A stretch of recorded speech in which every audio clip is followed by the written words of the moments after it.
So dirty, in fact, that for a second I thought the original top jockey wheel had been replaced with a different one that I had never seen before. But it turned out that was all just caked in dirt. I'm Alex, and apparently this is Bottoncino Stump Jumpers. Yep, we're back with the third stump jumper build in a row. And again, it's going to be a very different kind of build. After an empty BMX and a gravel bike, on today's menu, we have a street shredder build. So why don't you follow me back in time and I'll show you what this bike looked like originally, and then we're gonna throw some parts on it. Let's go.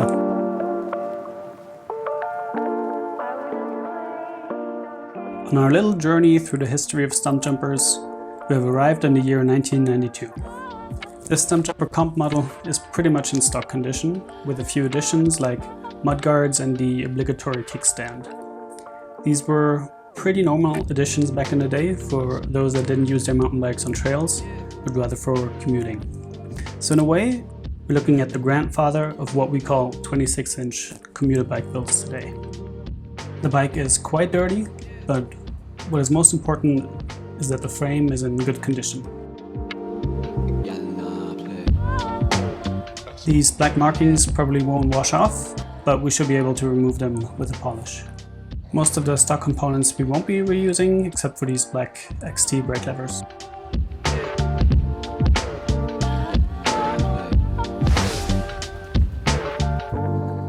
If you watched last week's video, you may recognize the cranks and the wheel set. Since we needed silver parts for the gravel bike build, some of these parts were donated to that build.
You can see how rusty that top bolt is, and actually all three of these put up quite a fight, and I wasn't able to remove them with the screwdriver, but with the help of pliers I could eventually get this kickstand off.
This derailleur was extremely dirty.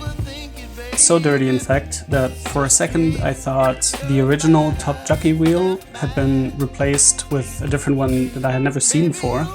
But it turned out that was all just caked in dirt. Not gonna lie, quite a satisfying activity this.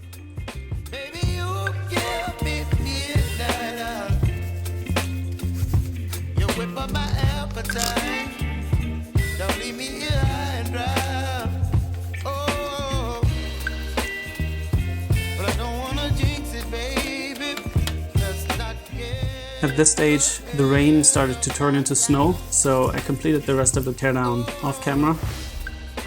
And we're picking things back up again on a warm, sunny day where we're completing all the cleaning work on the frame. Some surface rust inside the BB, but no damage to the threads.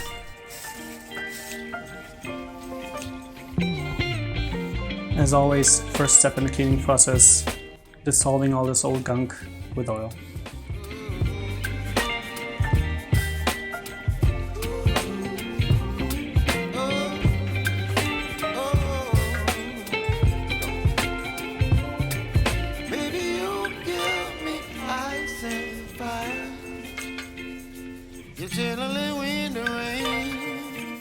Some kind of butterfly, baby, you give me midnight. You whip up my appetite. Don't leave me high and dry. Baby, you give me ice and fire. You're gentle and wind and rain. You're some kind of butterfly. Baby, you give me whip up my appetite. Don't leave me here high and dry. Oh,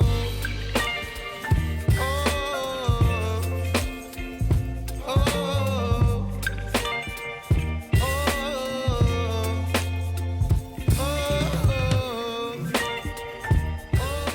I noticed here that the fork wasn't really spinning freely, so that's certainly something that we need to take a closer look at later. We frequently get asked on Instagram why we keep finding frames in such great condition, and the answer, quite honestly, is that they're not in such a great condition when they get here, and it's just amazing how much a thorough cleaning job plus a polish can accomplish, and how much shine and vibrancy you can bring out in the colors.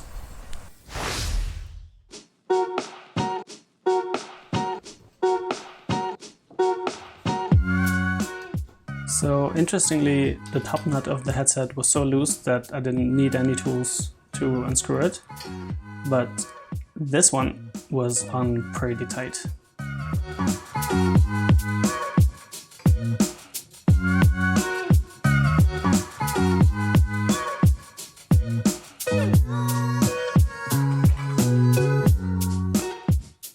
There was minor pitting, but it didn't seem too bad. The bearings themselves also looked really good, so I thought it was worth giving it a try and see how it would run. And actually, once I had replaced all the grease, it was running really smoothly again.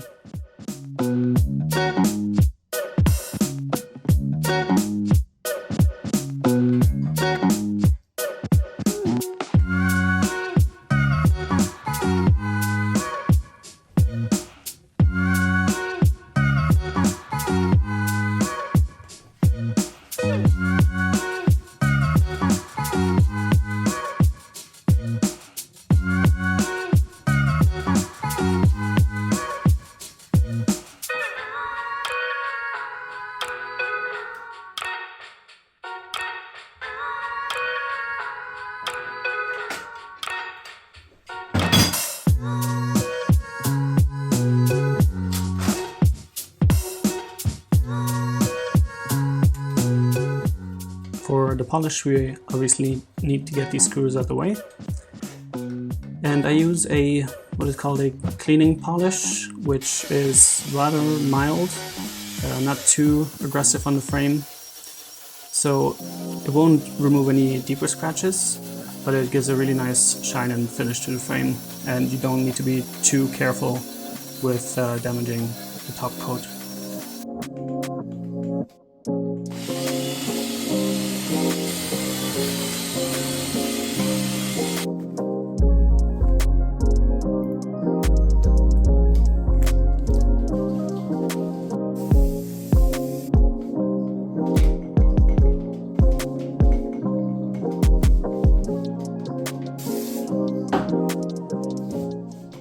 As you may know, there is a folding and a wired version of the Billy Bonkers tire, and it used to be that you could easily tell them apart because the folding one had much bigger labeling on it, the font size was bigger. Now, interestingly, on this one, which as you can see is a folding tire, the branding was as small as it is on the wired. So I don't know if they changed this or if this is a misprint or something, but yeah. Curious.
Now, with a pink and turquoise frame, I think it's very tempting to go all in on highlights everywhere, but if you have too many highlights, then all you're doing is taking away from the frame.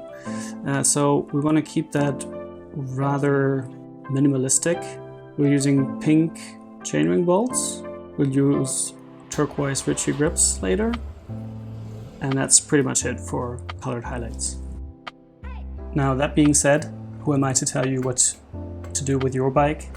If you like to go all in on the highlights, then be my guest and do it. Whatever makes you happy. Your bike, your rules, right? This is just my approach. I think often less is more, and this is what we discussed with the customer that had commissioned this build, and yeah, hopefully he'll like the result. And while other me is controlling the chain line, let me tell you that if you are interested in a custom build, you can head on over to Instagram and check out the build to order story highlight, where you can find all available frames and bikes that haven't been torn down yet, and they can all be built up to your specs. And if you don't want to wait, you can head to our website, where you can find pre-built bikes that are ready to go.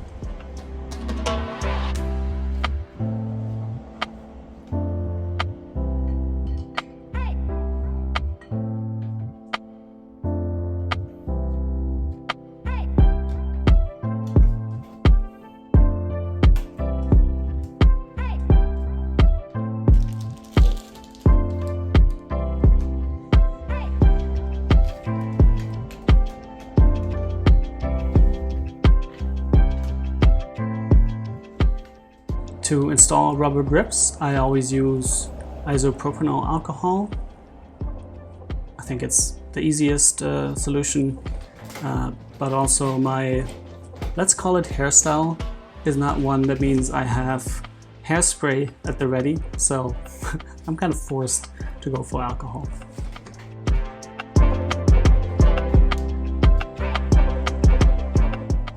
Yeah, so the way you do that is you just pour the alcohol into the grip, spin it around a bit so it's evenly distributed, and pour the remainder over the bars, and then just slide them on, and this should go on really easily. And you still have some time to adjust the position, and you should give it a good, I guess, 24 hours or so before you go out riding, because the alcohol evaporates over time and then the grips really stick to the bars. Switching out the silver seat post for a new black one, just so that we have an all black setup in the top area of the bike, so cockpit as well as seat post and saddle are all black. Just gives the bike an overall much more modern feel, even though we're using original Specialized handlebars and a vintage stem, but it changes the appearance quite a lot.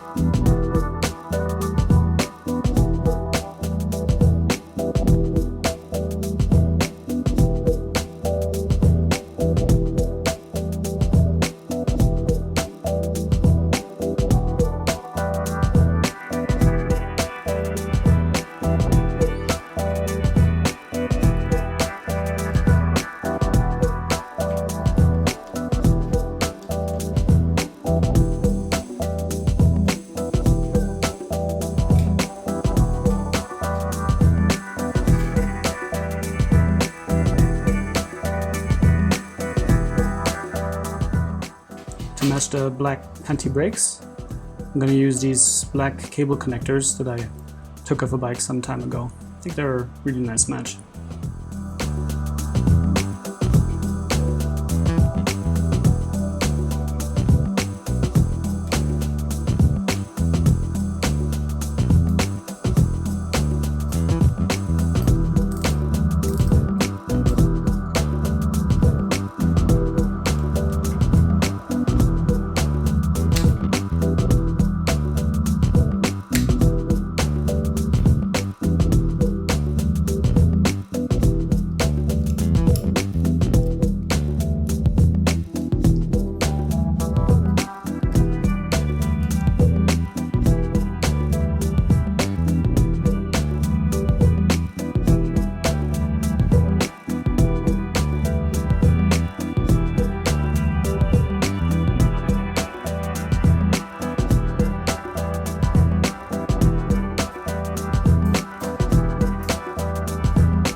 You may have wondered in previous videos why I never seem to measure out the chain when I put it on the bike, and that is simply because I take all the measurements before and then use a chain length calculator that takes into consideration the distance from the rear axle to center of the cranks, as well as the number of teeth of your largest cog and chainring.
So the last item on the agenda are these bolts, and then we can finally take a look at what we've built.